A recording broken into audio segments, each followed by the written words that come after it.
all for your practice. Okay. So, kind of been on this theme of self-actualization, nibbana, identity. Last week, Rusty gave a talk on ego versus authenticity. And I feel like these are all really connected themes, right? Like a week before that, I gave this talk on the Dharma of Maslow's hierarchy of needs and how the Buddha's Dharma and Maslow's hierarchy are very much the same thing. And so it's all to reach this point of self-actualization, nibbana, liberation. And so that's kind of what I want to continue to talk about tonight is like liberation and freedom. Because what is liberty and liberation but freedom, right? And so it's been my experience that if we're talking about liberation and we're talking about freedom, then that means complete freedom. To be you, whatever the you is, to be that. And I think a lot of times, at least it's, again, been my experience, and you may have noticed this yourself, but we tend to attach our identity to a lot of things that aren't really us. I mean, what really even are we? You know, we're human beings, obviously. Maybe. That's the story, anyway. But, what makes us, right? Like, it's our desires. And not like the unhealthy desires, not the craving, not tanha, but chanda, these healthy desires. I read a quote earlier, and I'm probably going to butcher it, but it said that the craving comes from a place of emptiness. Like we're looking for something to fill that void, right? But chanda, or this healthy desire, comes from a place of fullness. Like when we feel complete, like we seek out things that are going to, again, just be fulfilling for us, not things that are going to cause us harm. We don't really go searching for drugs or alcohol or anything. If we're feeling fulfilled in life. And so in this theme of liberation, again, it just really means complete freedom to be yourself and whoever you are. That being said, a lot of you know I trained through a meditation center in Nashville. I'm no longer affiliated with them. Interesting story that. That's for a more private conversation, but needless to say, my beliefs about some things didn't line up with theirs. I try not to get involved in politics too much, but being my job is to, at least in this capacity, is to help people. You kind of have to be involved in politics because that concerns a lot of people.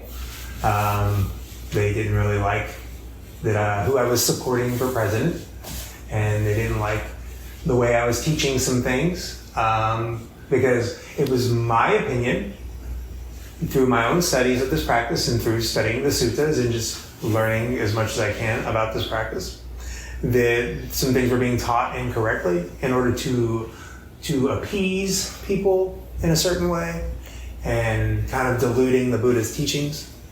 And I'm not okay with that, right? Because if we're looking to liberate, what we're really trying to do is free our minds, and if we can't do that if we're being taught the wrong stuff, right? Like the Buddha taught this stuff the way he did for a reason, I feel. And so there was a little rift about the way that I was teaching not self, or anatta, which is one of the three characteristics. So the Buddha taught that there are three characteristics to our existence.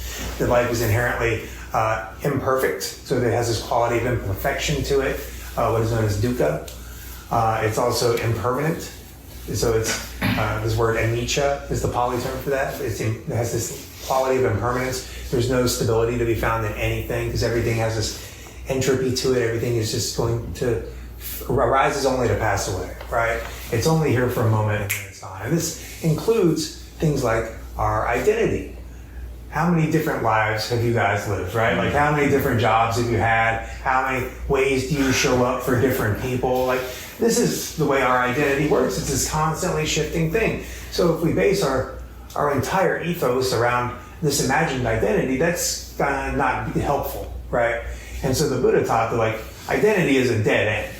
And so again, long story, but I was saying that And then a lot of the kind of woke stuff going on is just antithetical to what the Buddha taught. Now, again, not saying that I have any problem with any way anyone lives their life. Please live your life the way you want to live it. I have no problem with the trans community whatsoever. I have trans friends. I have gay friends. I love everyone completely equally. I am doing this out of the kindness of my heart.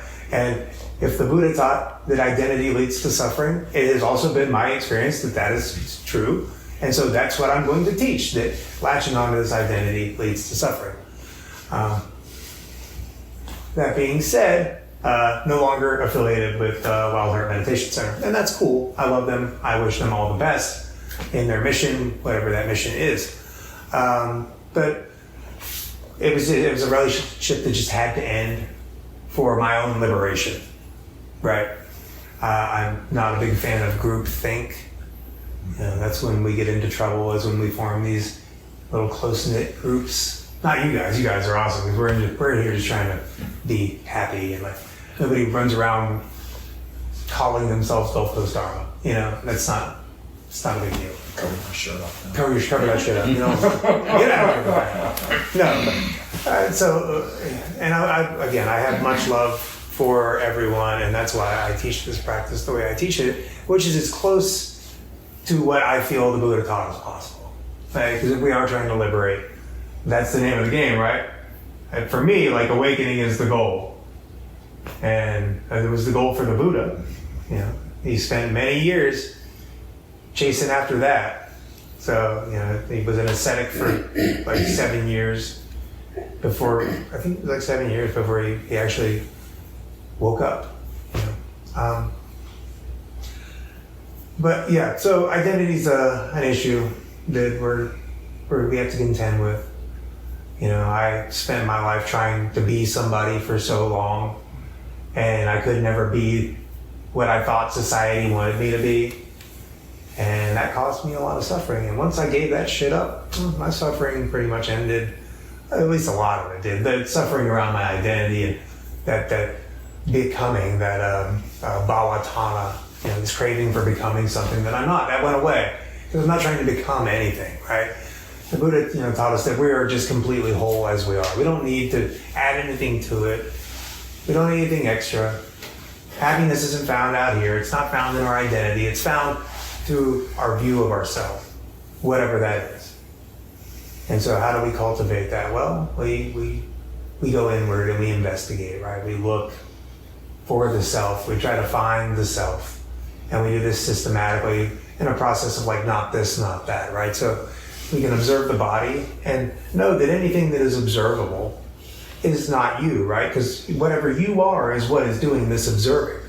So if we can observe the body, well, we know that we're not the body, right? I have the body, but I can cut my arm off and a piece of the body's gone, and we don't call the arm Justin. So no, I'm not the body. I have a body, but this isn't me. I have thoughts.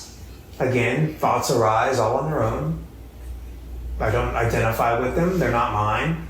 They just show up sometimes. Again, not our thoughts, not our body. And this is where people normally come to this place of, well, you're the witness or you're the observer. But I think Ram Dass even said, you are a loving awareness. Well, I can be aware that I'm aware, right? I can observe the fact that I'm observing things. I can be conscious of consciousness. I can witness the witness. And so beyond that, like, what is there? Well, the Buddha taught that there's nothing beyond that. It's just emptiness. And this is really where we get into this conversation about non-duality. And if there is no self, that means there is no other. And if there's no self and there's no other, then that means there's just one thing, right? And we are all on this earth together. If the earth is anything, it's a host for life. And if we are anything, we are a host for life, right? We have more bacteria in our guts and, like mites and stuff on the skin that we probably don't want to think about, but they're there, right? Like, we are a host for life. And so everything is interdependent upon each other. Everything works together in this beautiful way. If everything wasn't perfect the way it is, everything would fall apart. Like, reality and life move in this interdependent manner, right? Everything happens because a prior condition led to that happening. Now, this isn't so much cause and effect as it is interdependence. I mean, it is in a sense cause and effect, but the Buddha didn't so much teach cause and effect, he taught interdependence. And they're similar. And so, if we're looking at cause and effect, we're really looking at actions, what the Buddha would call karma. And a lot of, again, karma is one of these things that people kind of view a few different ways. Some people view it as like this kind of like a galactic piggy bank that stores up all your good deeds and your bad deeds. And you hear somebody say, well, that's just her karma, like about some completely unrelated incident. It's like, well, maybe not. Like but that understanding of karma is more like karmic fruit, right? So it's whatever seed we plant, whatever the intention is behind our action, we're going to get much the same result. So if we go into something with an ill intention, we're going to get a negative result, more than one. If we go into it with a positive intention, well, it's safe to assume that we're probably going to get some positive results. Now, this isn't always the case, but I would say 90% of the time this is, right? So behind every action is intention, behind every intention is a motivation, and that's really what we need to look at when we're looking at ourselves. Like, what are our motivations in life? Why do we do the things we do? To what ends are we looking for? Like, what is the purpose behind our actions? And so for me, my motivation, at least in the capacity of teaching this group, is to help everyone wake up. That's my job. That's what I'm here for, is to help you all understand these teachings in a way that is digestible and easy and relatable, And so again, if I'm talking about liberation, it was a tough decision to part ways with the people that trained me. But I'm teaching liberation practices, right? I've noticed that in spiritual communities a lot of times, and again, I'm not going to name any names, and because I've seen a lot of people do it. There's what they're viewing as compassion, and this is again just my opinion. This is the way I have perceived it. I'm not calling anybody out in particular. Again, I've seen a lot of people do this. Is that there's a lot of enabling, right? There's a lot of enabling in spiritual communities. And again, we want to accept ourselves as we are. We do. We want to love ourselves just as we are. But also, we want to do that skillfully and not unskillfully, right? So our actions always come down to two things. The Buddha talked about, I believe it was in Majjhima Nikaya 21, two types of thought, skillful and unskillful. So again, all actions come from thoughts. They come from intentions, which come from motivations. Are our motivations skillful or are they unskillful? And so, I see a lot of enabling in spiritual communities. Well, yes, we want to love ourselves just as we are. Absolutely. But skillfully, right? Like, we can't, I don't feel like it's the right thing to do to tell someone to just love themselves the way they are if you see them doing something that's going to harm them, right? If you see someone eating shit food every day and not exercising and you see their health deteriorating, the kindest thing you can do for somebody, in my personal opinion, is be honest with them. Like, hey, I'm worried about you. You're doing these things and I need you to look at this. And sometimes that hurts. Because the truth fucking hurts sometimes, doesn't it? I know it's hurt me a lot. A long time ago, somebody told me, if you want to know what your problem is, go look in the mirror. And that shit pissed me off in that moment. But you know what? They were absolutely right. If you want to know what your problem is, go look in the mirror. Because it's always about the way we relate to ourselves. The way we relate to everything else is a mirror of how we relate to ourselves. My friend Dave Smith told me on retreat one time, I was going through some relationship issues, and he said, the way we treat the people closest to us is the way that we treat ourselves. And that shit rattled me, like, to the core. I was like, oh, like, that was like one of the heaviest things that I ever got dropped on me. That was Even heavier than you want to know what your problem is, look in the mirror.